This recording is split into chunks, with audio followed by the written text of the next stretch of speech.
At Crystal Farms, we're thankful for the farmers who work hard to put food on our tables and for the families who make Crystal Farms a part of their holiday traditions. We're thankful to be the shredded cheddar in your legendary baked mac and cheese and to top your pecan pie with entirely too much whipped cream.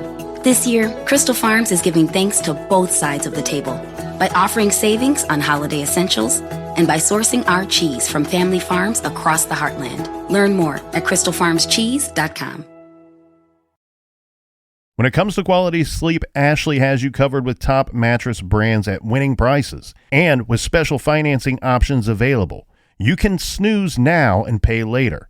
Plus, your mattress purchase helps give the gift of better sleep to children in need and U.S. Special Operations Forces. Visit your local Ashley store or shop online today and make every snooze count. Financing is subject to credit approval. See store or ashley.com for details.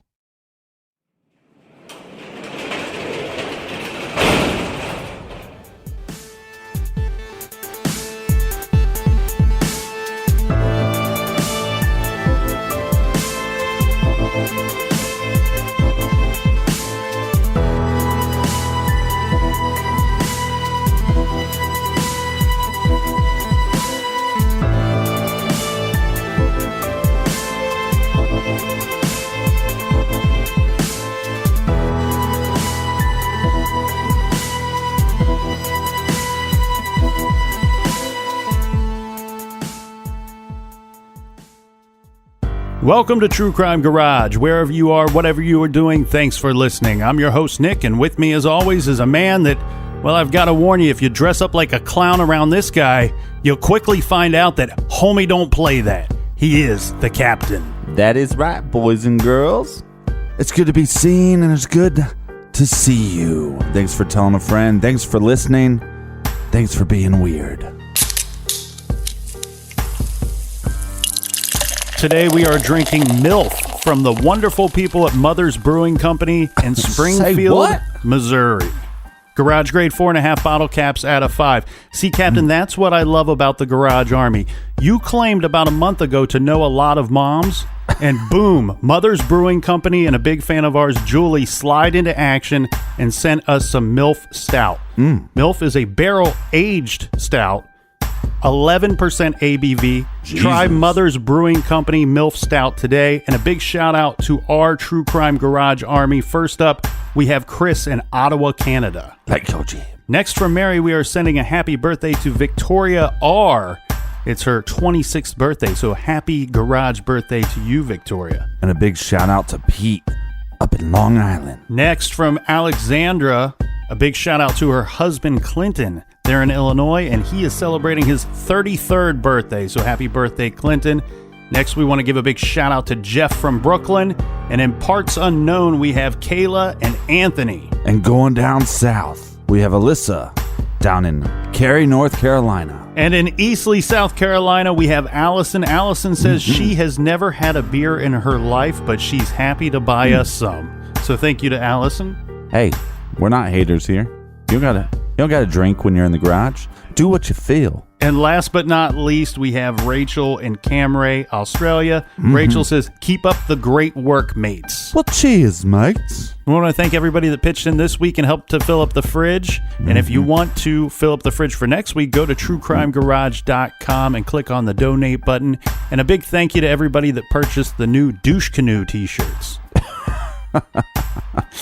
It's still funny. It still gets me every time. And we're definitely trying to step up our merch game for you lovely people because the support has been overwhelming. So just keep checking the store page at truecrimegarage.com. We got some exciting items for you soon. And also follow us on social media, Instagram, Snapchat, Twitter, Facebook, Untapped, all that stuff at True Crime Garage. And as we like to say, that's enough of the business. Everybody gather around, grab a chair, grab a beer. Let's talk some true crime.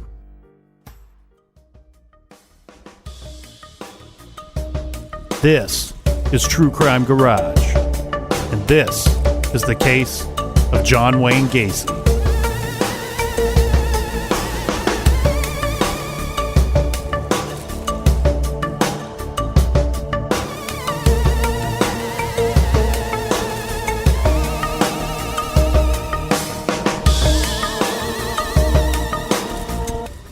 In Des Plaines, Illinois, near Chicago, a man who served time in prison for sex crimes was let out. Today, they found the bodies of at least 3 young boys buried under his house. He is charged with murder. Here's Jim Cummings. Police have been watching John Gacy's suburban Chicago home for the past 10 days. They became suspicious when 15-year-old Robert Peast disappeared after he allegedly was last seen with Gacy. This morning, police searched Gacy's home and found the decomposed remains of 3 bodies in a dirt crawl space under the house. They suspect there are several more bodies buried here. It's suspected because of the looks of the area down in the crawl space. There are some other mounds, and appears to be more there. Gacy is a 36-year-old building contractor who reportedly dressed like a clown to entertain at children's parties. Prosecutors say he once went to prison for a sex offense in Iowa.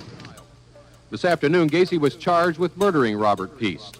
And after hearing the remains of more bodies were found at Gacy's house, Judge Marvin Peters ordered him held without bond. At the hearing, police said Gacy has confessed to the Peast murder. He will be examined by a psychiatrist.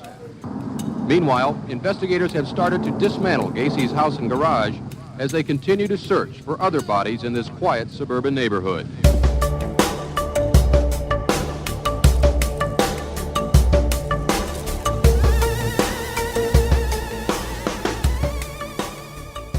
Chicago, Illinois, March 17th, 1942, St. Patrick's Day. Mr. John Gacy and Mrs. Marion Gacy welcomed their first son into the world at Edgewater Hospital. They named him after his father. Well, technically, they named him after the mother's favorite actor, John Wayne. So John Wayne Gacy Jr. His father was John Stanley Gacy. So technically, not even a junior. He was the second of 3 children. His older sister, Joanne, was born 2 years before him, and 2 years after him was his little sister, Karen. All 3 attended Catholic schools, and they grew up on the northern side of Chicago. John Wayne Gacy was not a particularly popular kid in school, although he got along well with his teachers and made friends at school. He was part of the Boy Scouts, and he enjoyed the outdoor activities that came with being a part of the Boy Scouts. Now, Gacy's father was pretty hard on the children, and Gacy felt that he was abused mostly emotionally and verbally. Mm-hmm. His father often told Gacy that he was a disappointment, that he was dumb, that he was stupid. That he was a sissy. Yeah, and he would even call him some, let's say, slurs that we will not be using on today's episode. Yeah, and it seems to me like John Stanley was very excited to have a boy, to have John Gacy John Wayne Gacy into the family. But instead of, fishing and playing sports and stuff like that, he was into gardening. He was into hanging out with his mother, hanging out with his sister. And it sounds like John's father, John Sr., was a pretty difficult man to be around. Now, I don't know if John Gacy Sr. was hard on the 2 daughters as much as he was on John Gacy Jr. Yeah, he whooped them all with a razor belt. Mm-hmm. But I'm guessing that John Wayne Gacy Jr. probably got the worst of it, being treated a little bit differently by his crappy father simply because he was the only boy. Mm-hmm. Now, in 1951, when John Wayne Gacy was 9 years old, he was diagnosed with some kind of heart condition. From my understanding, the diagnosis was a non-specific heart ailment. Yeah, and they detected this because he was playing outside with some people, with some friends at school, and he passed out. Well, and this could be part of a larger problem here because a couple years later, when John Gacy was 11 years old, now the story goes like this: he was playing near a swing set. And he was hit in the head by one of the swings. Now, you would think that this would be a rather small accident. However, this is believed to be the cause of a blood clot that formed in John Gacy's brain. The blood clot was not discovered until Gacy was 16. From the age of 11 to the age of 16, Gacy suffered severe headaches and he often blacked out. This was believed to be caused by the blood clot, because the blackouts stopped after the clot was discovered and Gacy was given medication to dissolve the blockage in the brain. This would be a pretty traumatic experience when you think about it, though. You have this young boy who's trying to fit in with the other boys, and he goes through this period of, 5 years where he's got these weird blackouts that would happen from time to time. John Wayne Gacy wasn't doing so well in school, which was another big disappointment to his father. So he actually started taking on a trade, and this was pretty common back in the day. So he started working with a printing press.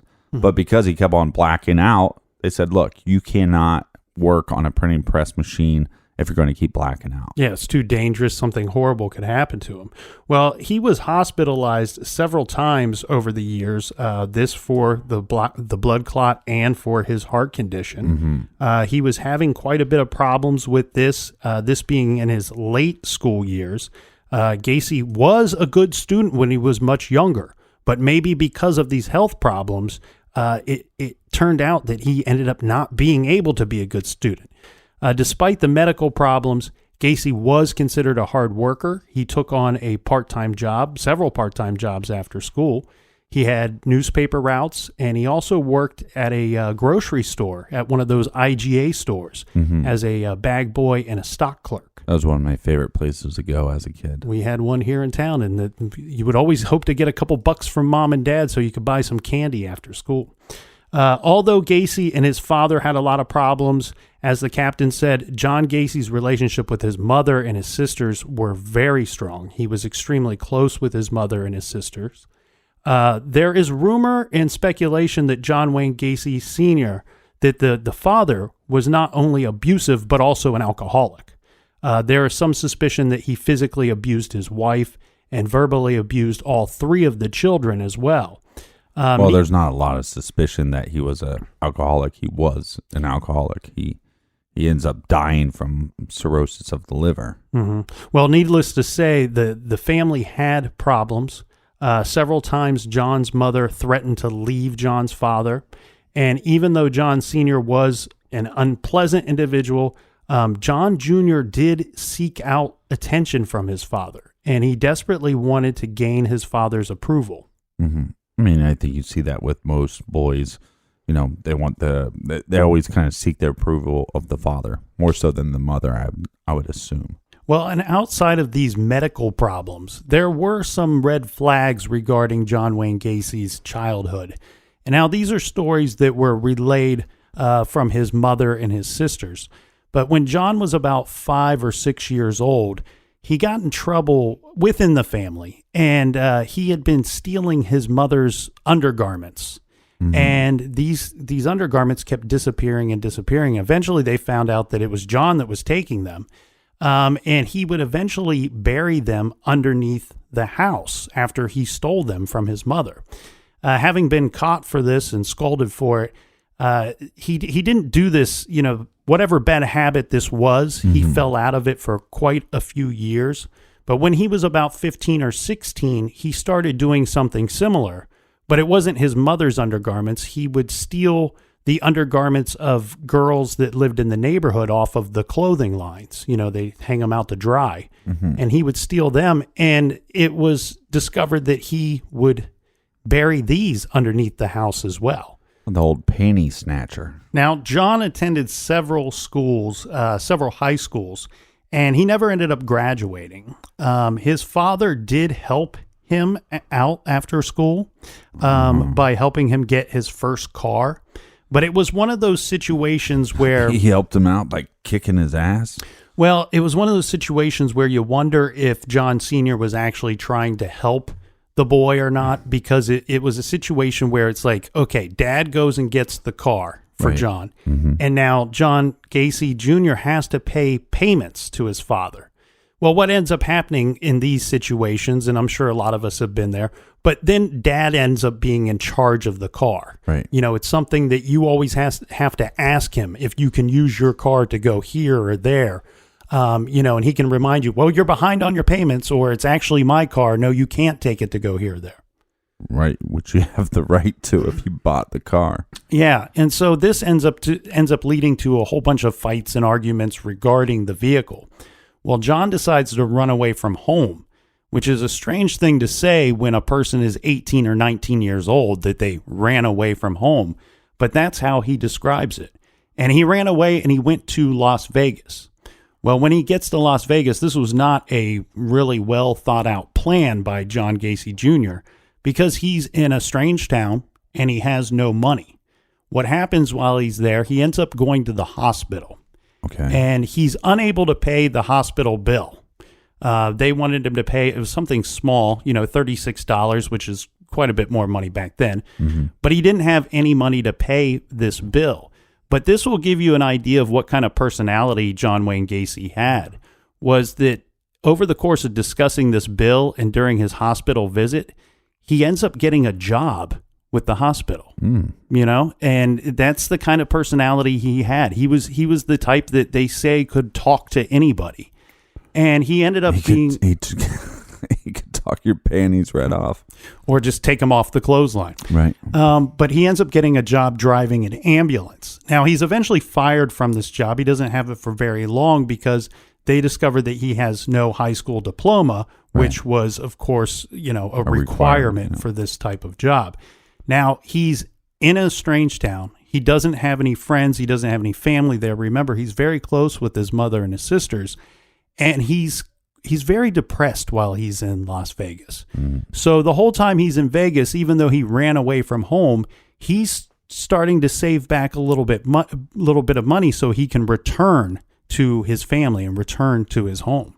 I think anytime somebody moves away, especially in this situation, he wants to move away to get away from his father, but he still wants to impress his father. Right. He still wants to do something that says, "See, old man, I did something."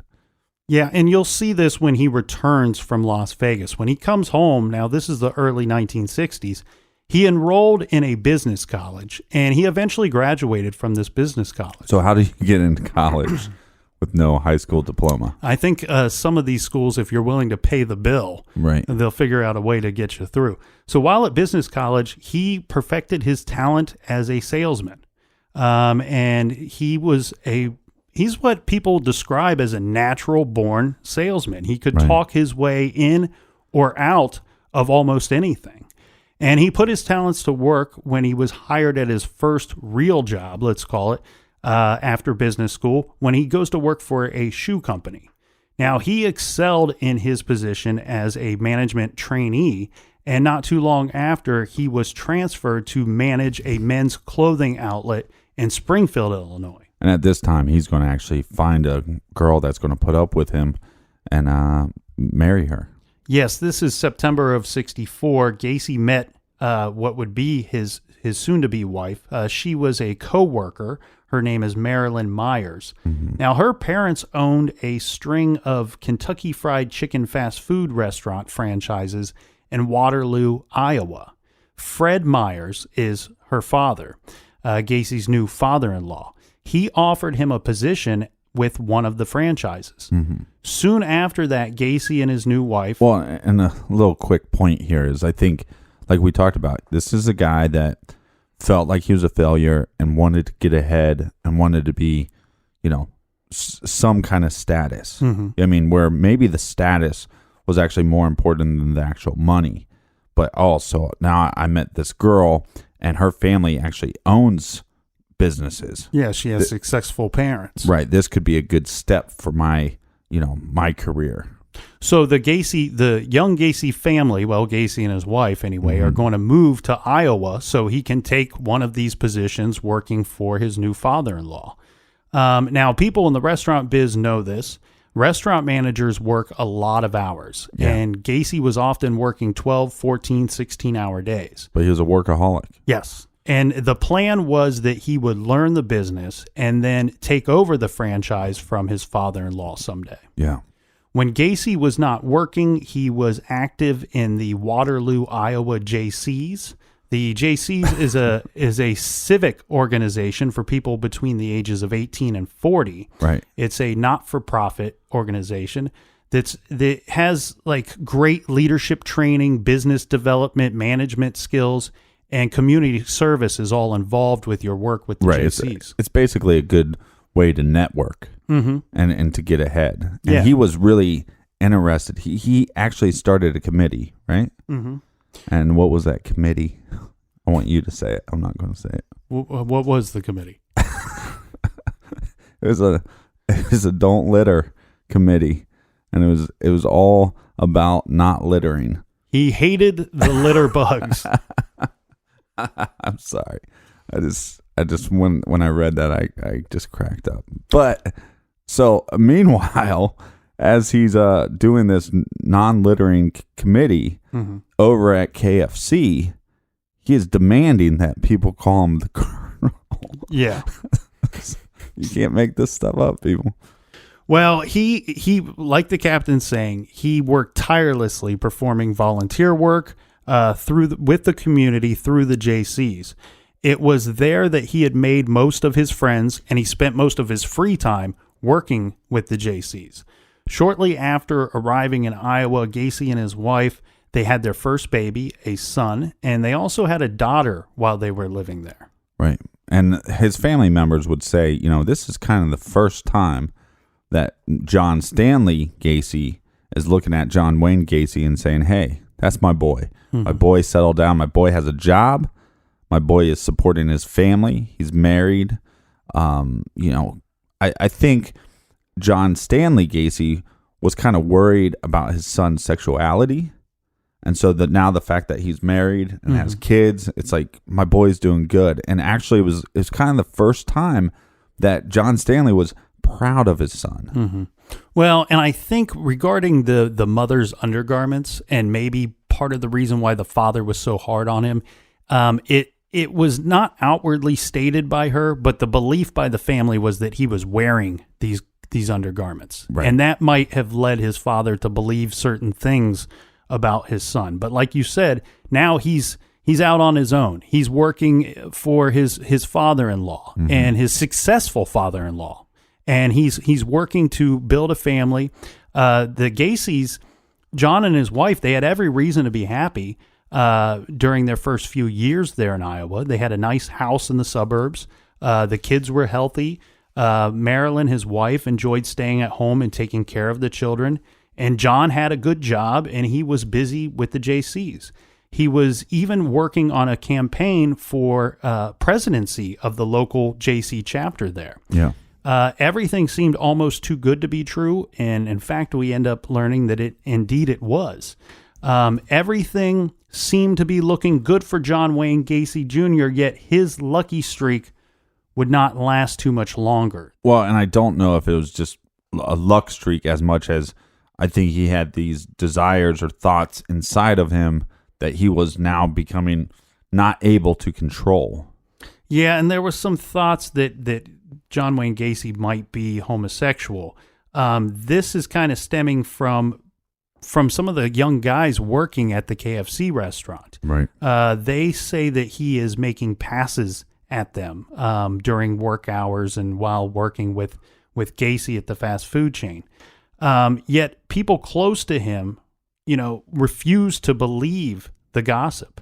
Right. Well, here's a married man with two kids. And at the same time that you have this going on at the Kentucky Fried Chicken restaurant, you also have rumors spreading around town amongst the JC members regarding Gacy's sexual preference. And, there always seemed to be young boys, young men were always in Gacy's presence. Right, but there's a couple odd things that are happening here. Okay, so John Wayne Gacy is in charge of recruiting people, and he would stop at nothing to recruit these people for the JC.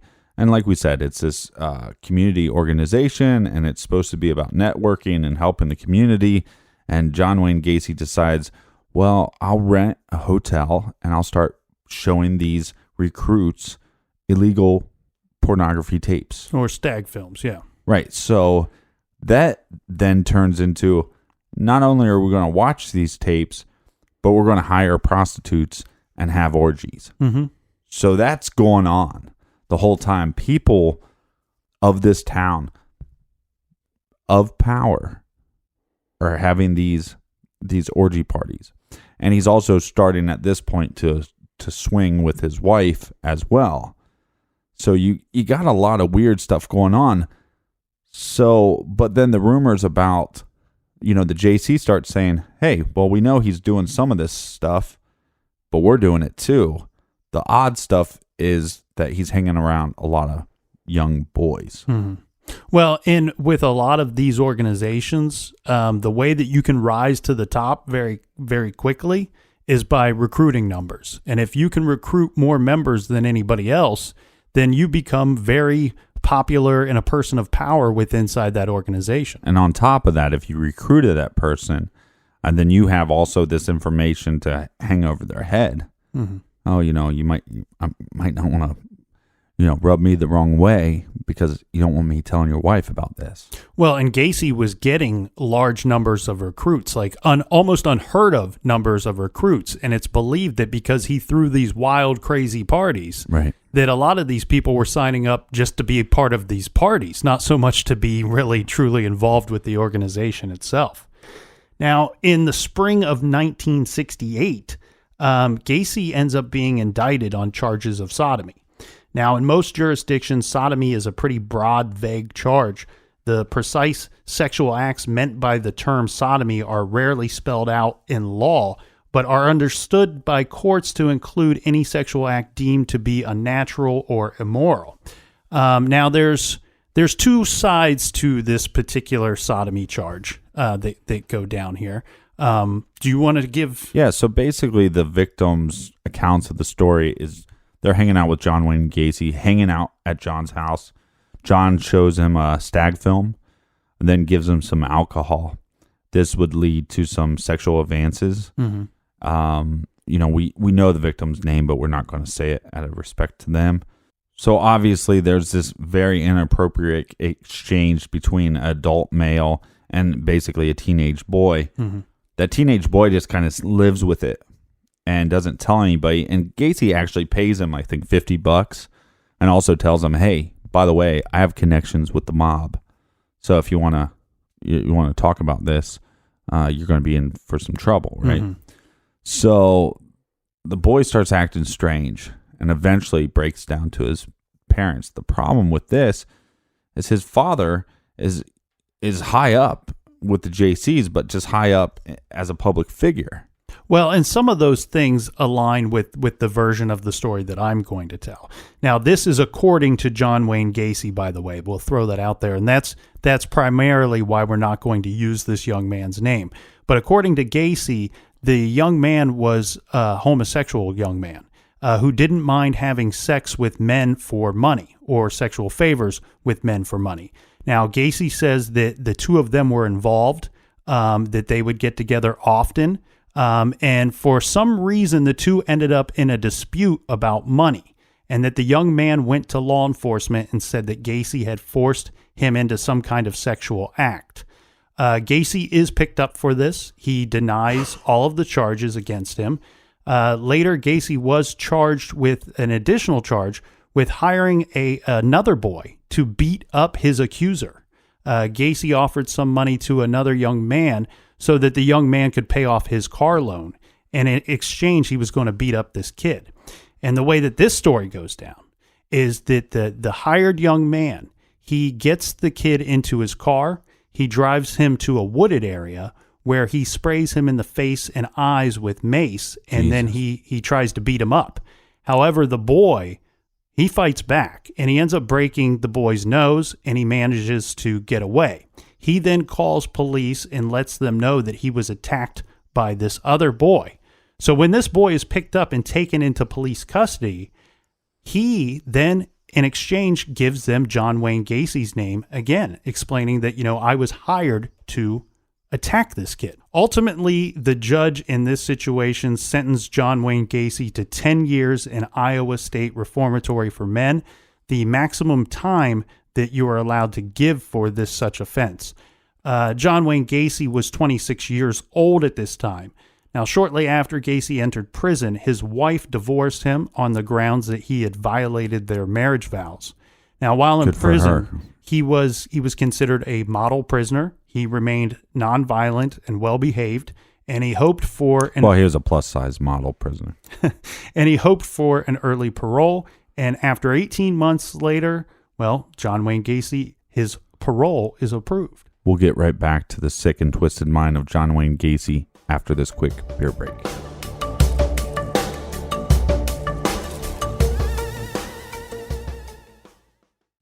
At Crystal Farms, we're thankful for the farmers who work hard to put food on our tables and for the families who make Crystal Farms a part of their holiday traditions. We're thankful to be the shredded cheddar in your legendary baked mac and cheese and to top your pecan pie with entirely too much whipped cream.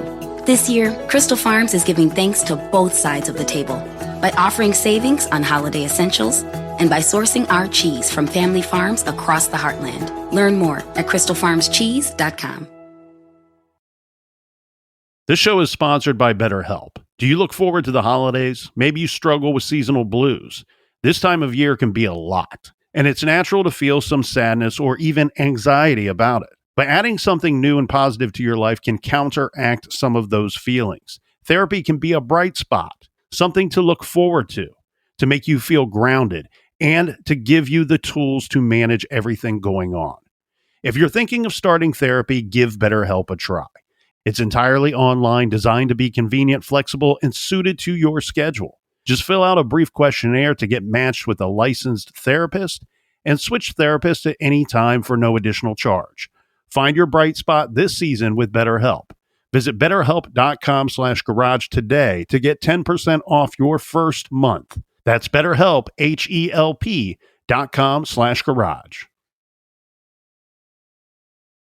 Explore today's must-have trends and innovative styles at Mrs. B's Clearance and Outlet. Shop one-of-a-kind finds in today's must-have trends. Explore wall-to-wall deals, furniture, flooring, mattresses, home accents, seasonal favorites, and more. Discover unique new home decor, pillows, accessories, and more. There's something perfect for your style and budget. There's new inventory every day at up to 80% off suggested retail. Discover the style and savings of Mrs. B's Clearance and Outlet.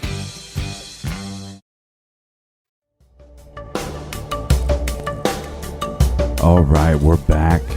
All right, cheers, mates. And so John Wayne Gacy was living in Iowa. He's sentenced to 10 years in prison for sodomy charges. And after only 18 months in prison, well, they let John Wayne Gacy go. In June of 1970, John Wayne Gacy left prison and he wanted to return to, well, just like Robert Johnson first said and later the Blues Brothers, he returned to Sweet Home Chicago. Now, John Wayne Gacy never ended up having the type of relationship that he desired with his father. And he never got a chance to rectify that situation after getting out of prison because John's father passed away during his time in prison. This affected John big time. I think maybe because when John's dad dies, well, John is in prison and for sodomy charges too. So in a sense, isn't John the homosexual stupid loser that his father always told him that he would be and that he was? I think John wanted to do something with his life to prove to his father that he wasn't stupid, that he wasn't a loser, and maybe win his father's approval and affection at some point in his life. Right. And he had that for a small period with the family and everything, but now that's all wiped away. So John Wayne Gacy moved home. He moved in with his mother and obtained work as a chef in a Chicago restaurant, a job that he seemed to enjoy, and he worked at it with quite a bit of enthusiasm. Right. And after a few months of living with his mother, Gacy decided he wanted to buy a house, and his mother had been impressed with how he had adjusted to life outside of the prison, and she decided to help him get a house. Now, this would be located just outside of Chicago's city limits. And all of his family claimed that after John Wayne Gacy got out of prison, he had this insatiable drive to be something and become something. Yeah, and it was in 1971 when John Wayne Gacy met Carol Huff. She was newly divorced, mother of two. Well, hold on, not to correct you, but that's not when they met. They were friends from childhood, basically, school friends. Well, they became engaged at some point, and I believe this took place at some point in 1971. They weren't married until the following year, but Carol Huff was a newly divorced mother of two. She had two daughters. Right. After the fact, people say that Gacy probably romanced this woman who was in a state of emotional vulnerability. And that she fell for him. She says that she was attracted to Gacy's charm and his generosity. Well, and he's a hard worker. And she believed he would be a good provider for her and her children. She was aware of Gacy's prison experience, yet she trusted that he had changed his life around for the better. And Carol and her daughters quickly settled into their new home with John Wayne Gacy. Well, and she also knew about what he claimed to be him being bisexual. It was around this same time that John Wayne Gacy decided he wanted to go into business for himself. And he was going to strike it out on his own. He began a contracting business named PDM Inc., which stood for Painting, Decorating, and Maintenance Incorporated. He hired young teenage boys to work for him. He told his friends that he hired such young men to keep the cost low, which is true. He could hire and pay guys that were 15 to 18 years old and pay them $5 an hour, right, which was almost double what kids could make at other jobs at that time. He could pay them well, and at the same time, he would be paying them quite a bit less than he would have to pay an adult with a good amount of experience. However, that might not have been Gacy's only reason for hiring these teenage boys. Well, and we've kind of gone back and forth on this because a lot of these documentaries, when they talk about Gacy, they never bring up the idea of pedophilia, really. It's always just talks about, that he was attracted to teenage boys. Or young men. Most of the time they say young men.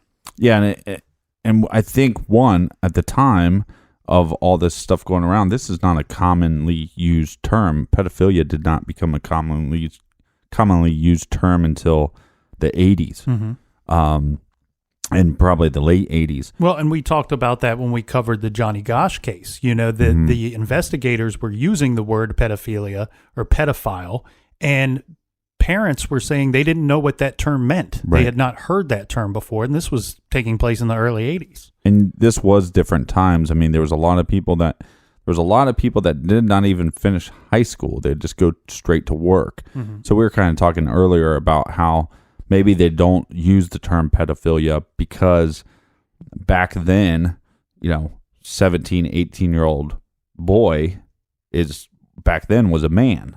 Could have been looked at as, in the public's eye, as a man, because right. It seems to me like you have this mindset that maybe, of course, 18 is the separation. 18 right. is the legal divider right. between a child and an adult. However, but in the public's eye, in the the general consensus I got was that a man and a boy were more separated by a high school diploma right. rather than being 18. Because like you said, a lot of times people would get that high school diploma and they would go work for their father in their father's business, or they would go off on a trade. They would start their own business. They would go into some form of work that could end up being their career, their adult life. Yeah, I think you see this a lot like with movies like Dazed and Confused and stuff like that. You graduated high school. It is time. You're entering the real world. It's time to become a man. Well, the Gacys threw a lot of parties. And when it came to parties, well, John Wayne Gacy, he was the man. He knew what to do. He knew how to throw a great party. He would often host block parties and yard parties. A lot of them were themed parties. He did some things like, I think he did like a Western style party and a Southern Jubilee and a Hawaiian party. So these big extravagant parties that he would throw. And anyway, at Gacy's parties, he always had a lot of booze, poker games, maybe some pot. And remember, we said that he was a member of the JCs. Well, this is something that carried on once he moved back to Chicago. He was a member of the JCs, but he was also a member of the Democratic Party as well. Yeah, so Ted Bundy was a Republican and John Wayne Gacy was a Democrat. So that's why I'm an independent. But Gacy was able to get more people to sign up for the JCs and more people to sign up for the Democratic Party than anyone else in the area. And he was up to his old tactics. He was even given some awards, like Man of the Year awards and things like that. And, he did this for his work with the JCs, but also with the Democratic Party. He was throwing these extravagant parties, but they were also those parties that we talked about before. Right. Where showing it was stag films. Yeah, it was a lot of booze, maybe orgies. some pot, some gambling, but it would end up with these stag films, maybe hire some strippers, sometimes escorts and things like that. Yeah, and just let's put this into perspective a little bit. This is people in the community getting together, people of power in the community getting together and being persuaded by stag films. Yeah, and other foolishness. Right. I mean, it's that stuff exists. Yeah. That's to me is creepy as hell. It's weird, but again, for Gacy, it's ways to get his membership enrollment up. Right. And to me, it also shows that some of these newcomers, these newbies, seem to be there, in my opinion, more for these crazy parties rather than to actually be involved in the community itself. Yeah, these animals are probably littering everywhere.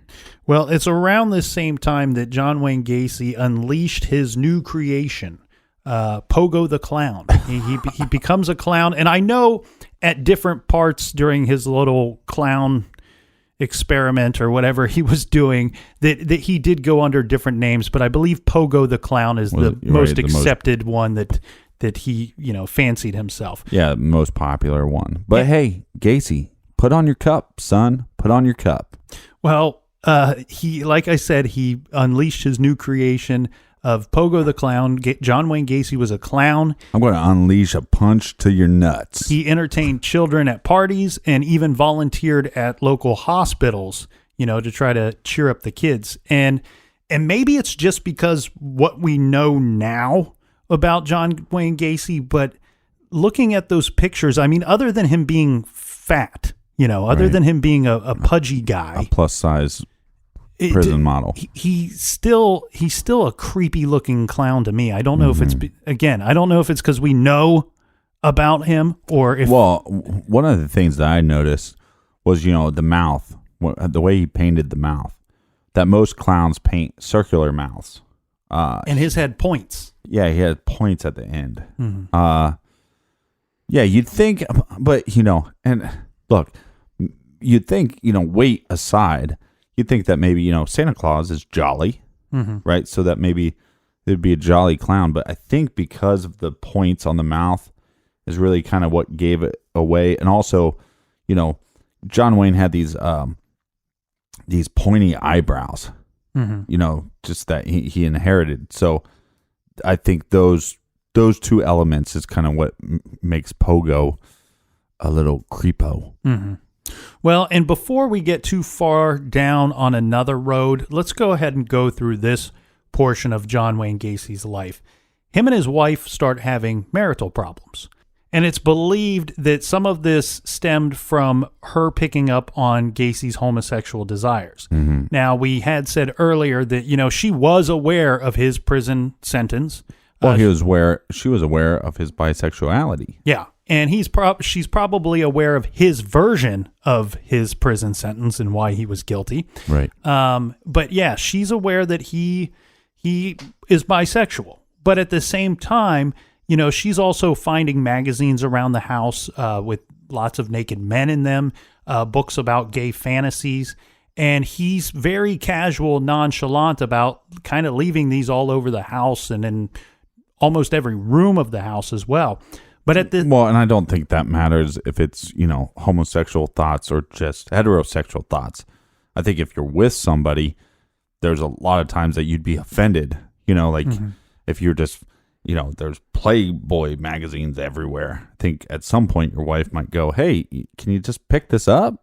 Yeah. You got to throw it in my face like this? Well, you have to show respect for your spouse as well as there's the children that are in the house as well.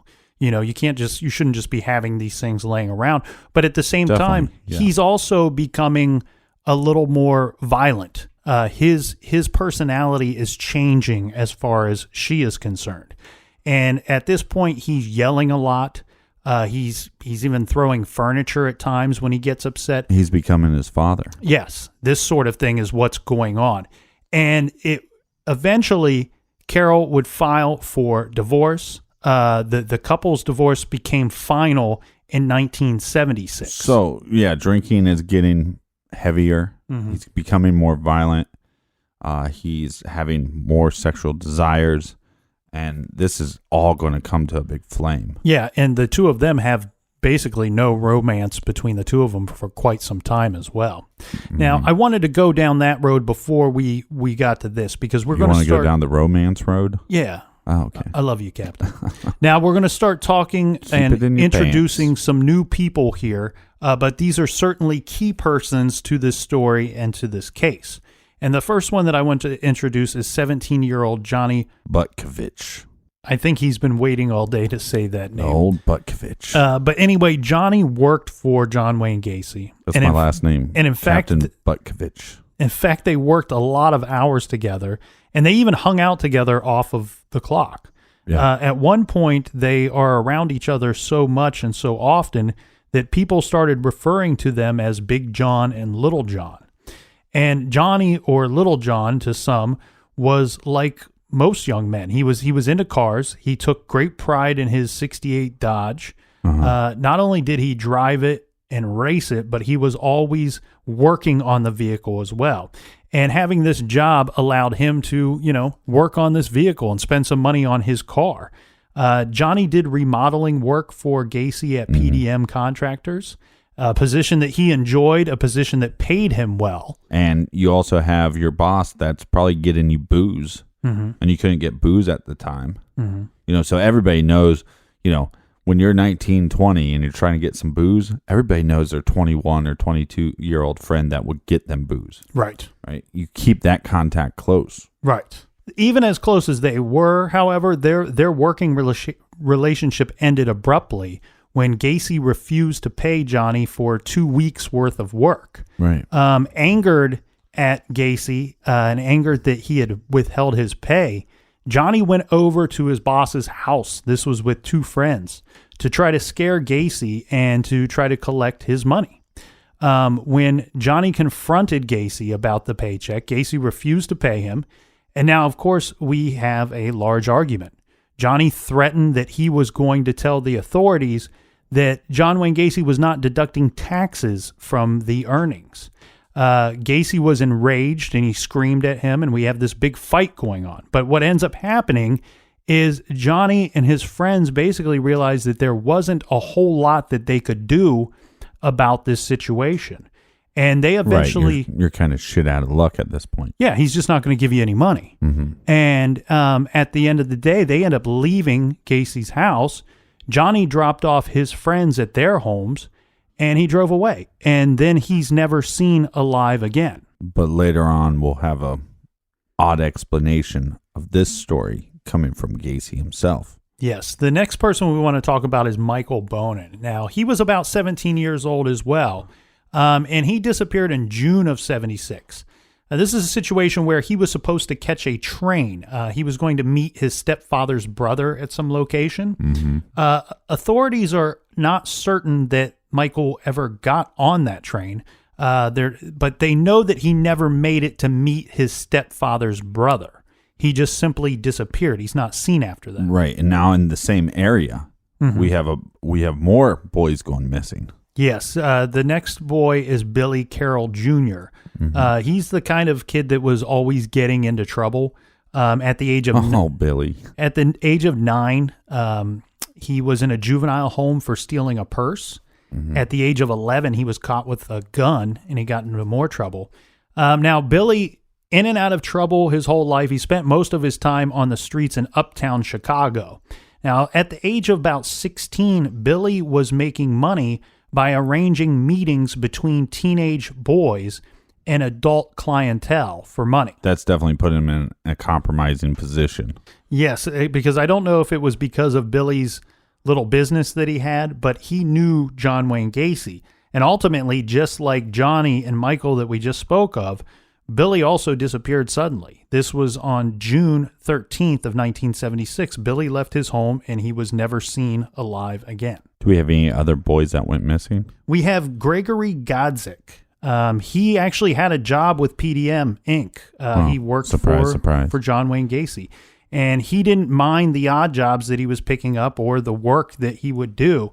But on December 12th, 1976, Gregory dropped his date off at her home, a girl that he had a crush on for some time and been seeing her for a little bit. And he drove off, she says, in the direction of his house. But the following day, police found Gregory's car. This was a 1966 Pontiac, but Gregory was nowhere to be found. He was 17 years old at the time. In January of 1977, 19-year-old John Zeke also disappeared, much like the other young men before him. He had driven off in his 1971 Plymouth Satellite, and he was never seen alive again.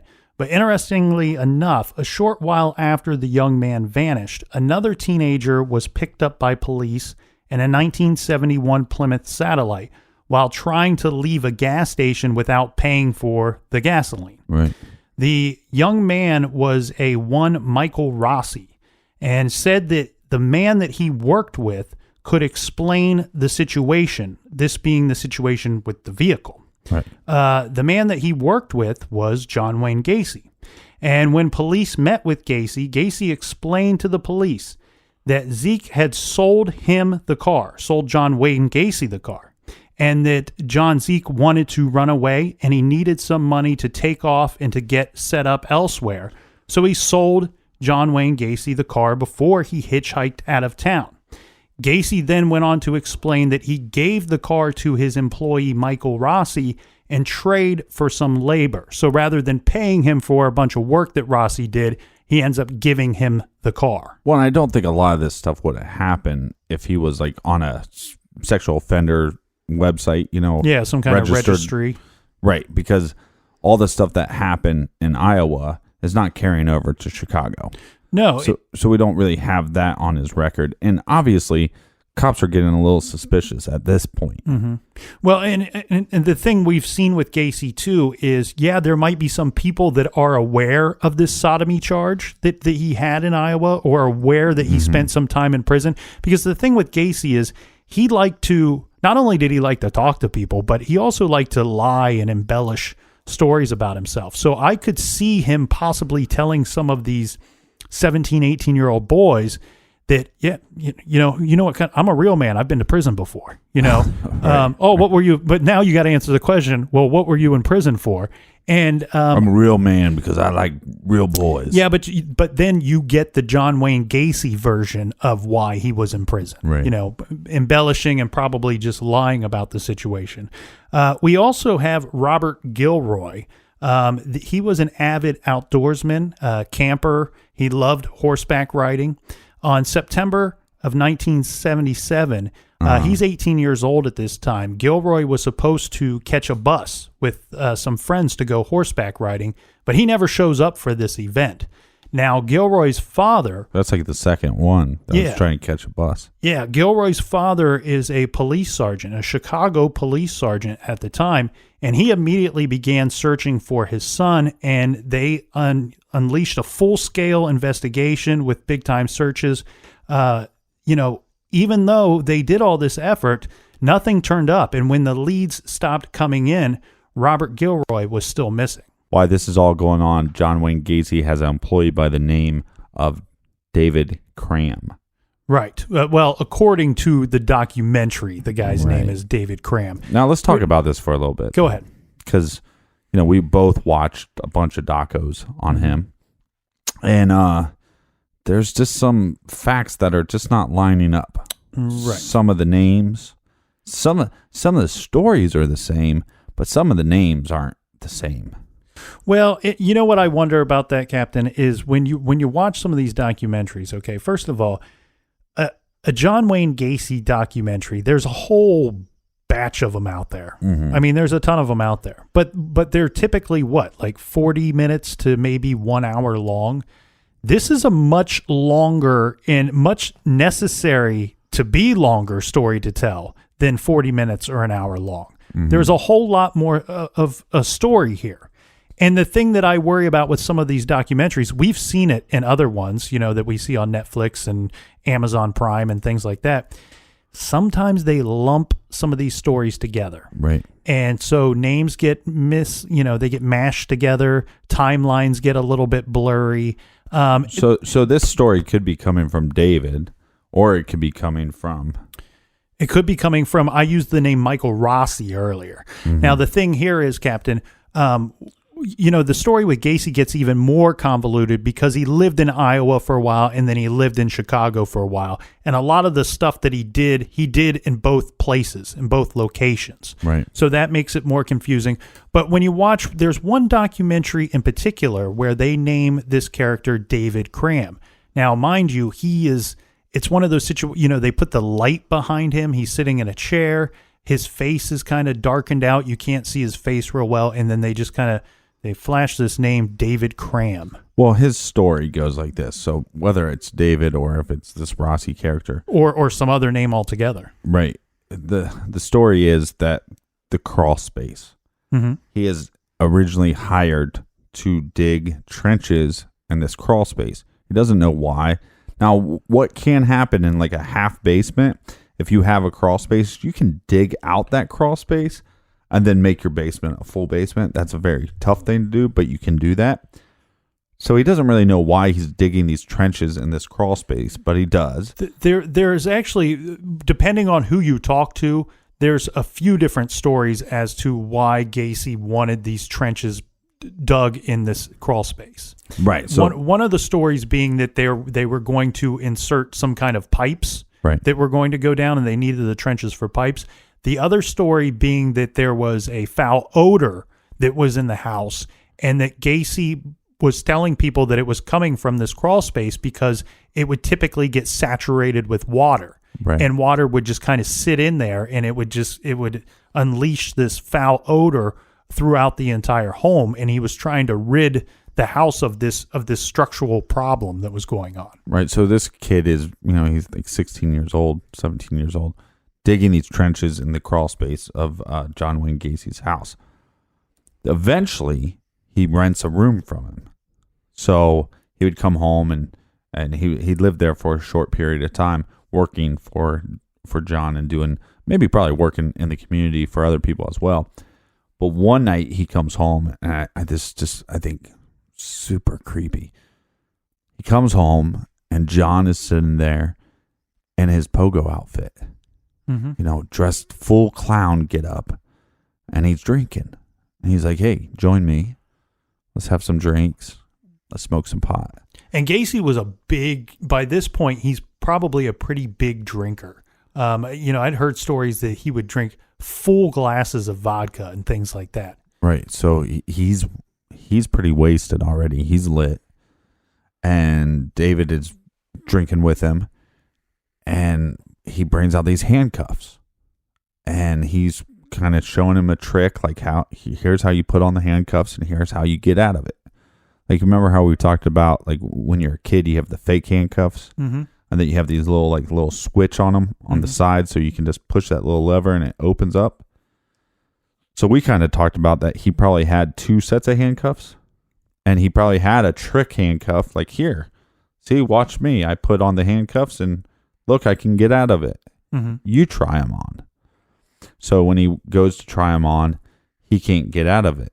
And he said, "Well, how do you get out of this thing?" He goes, "Well, you got to know the trick." He goes, "Well, what's the trick?"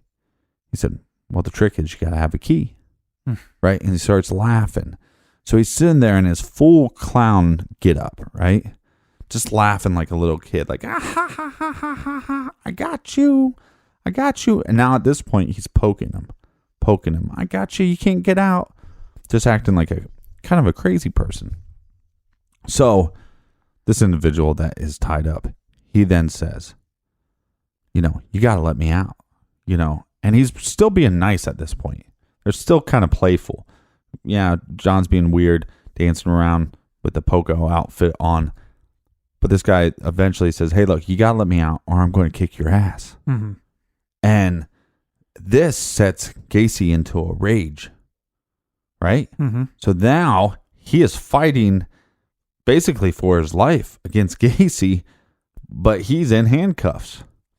And he basically is able to, because Gacy is so intoxicated, he's able to knock Gacy over, grab the key, run to the room that he's renting, get himself out. He leaves, and a couple days later moves out of John Wayne Gacy's house. Mm-hmm. The crazy thing to me is, could you imagine a big, Gacy wasn't tall, but he was a bigger guy. He was short and stocky. Right. But still a lot of mass. And he's drunk and he goes into a rage. And that's not the creepy part. The creepy part is you're in handcuffs. Yeah.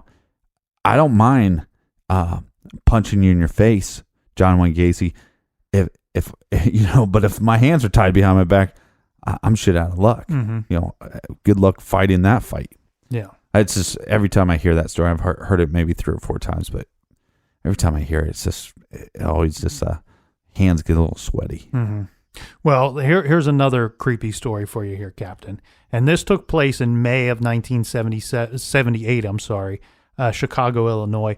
A man by the name of Jeff Ringnall. Now, he had recently returned from a vacation to Florida. Mm-hmm. He decided to visit an area called Newtown.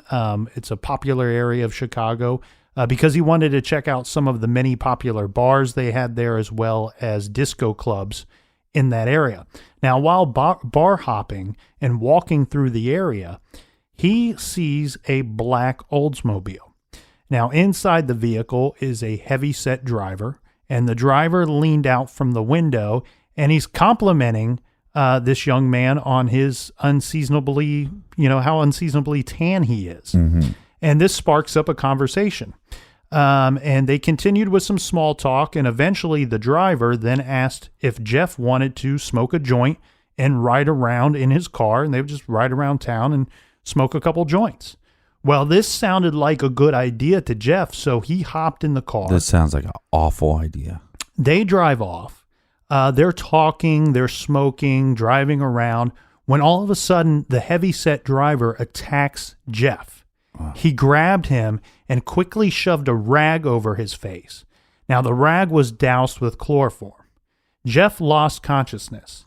Now, Jeff was kind of going in and out of consciousness for quite some time.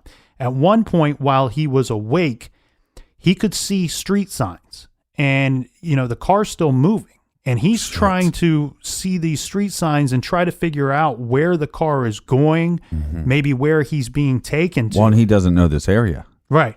And of course, he would only be awake for a short period of time, for short little spurts of time before blacking out again. On one of these times that he came to, the stranger again grabbed him and covered up his face with this chloroform-soaked rag, and he passed out again. At some point, Jeff remembers being inside of a home, and the driver was there, and they both are naked.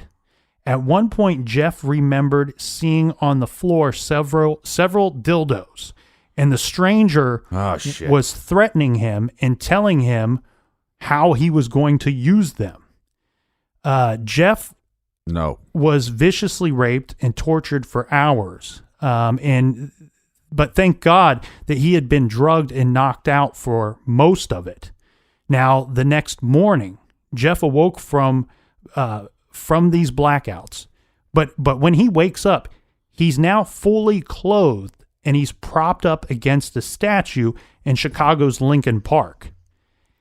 He was in a lot of pain, an amazing amount of pain. And he went to the hospital, where he ended up staying there for 6 days. Jesus Christ. Now, during this hospital stay, Jeff reported the abduction and the rape to police, but he could only provide the police with a little information regarding the attack because he was blacking out over and over again.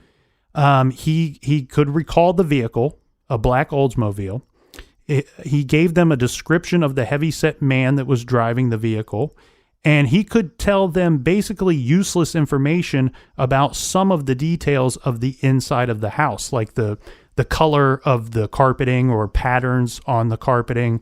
Right. But you're in the city of Chicago. Yeah, and here's the thing. You're in a whole lot of pain. You're in the hospital for 6 days. That should explain to most of us how beaten up this guy was. He's in the hospital for 6 days. And you're giving this report, and you're probably mad at yourself because you can only remember little bits of information. And the police, basically, they outwardly tell Jeff that they were not hopeful that they would be able to find the guy that did this, let alone convict him of anything, because really they didn't have any information or much to confirm who this abductor could be. Jeff suffered several skin lacerations, burns, and he also suffered from permanent liver damage believed to be caused from the chloroform. And of course, he suffered severe emotional trauma as well. Obviously. But he was fortunate enough to be alive, because what Jeff didn't know was that the man who attacked and raped him, well, not many of the people escaped that man, and very few victims of his ever survived. Now, here's one crazy thing, though. After Jeff got out of the hospital and after he was able to kind of shake off some of this trauma and get over the fear of the whole thing that had just happened, he decided he was going to go back to that same side of town, because it was kind of like a party side of town. It was a place where people, smoke a little dope. Maybe you pick up a girl or pick up a guy, whatever. And he thought, you know what, I'm going to go back to that side of town, because he had this black Oldsmobile vehicle that he got into. He had the image of that thing tattooed on his brain. He probably had the vision of whoever attacked him. Mm-hmm. Just if I can see this guy again, I can catch him. Yeah. And he ultimately went back to that side of town several times until he ended up spotting the vehicle that he believed was the one that abducted him. Right. And he wrote down the license plate, and he was later able to provide that license plate number to the Chicago PD. There's a lot more that we have to get to tomorrow. The complete unraveling of this psychopath, John Wayne Gacy. So join us back here tomorrow in the garage, and for everything true crime, go to truecrimegarage.com. And until next time, be good, be kind, and don't litter.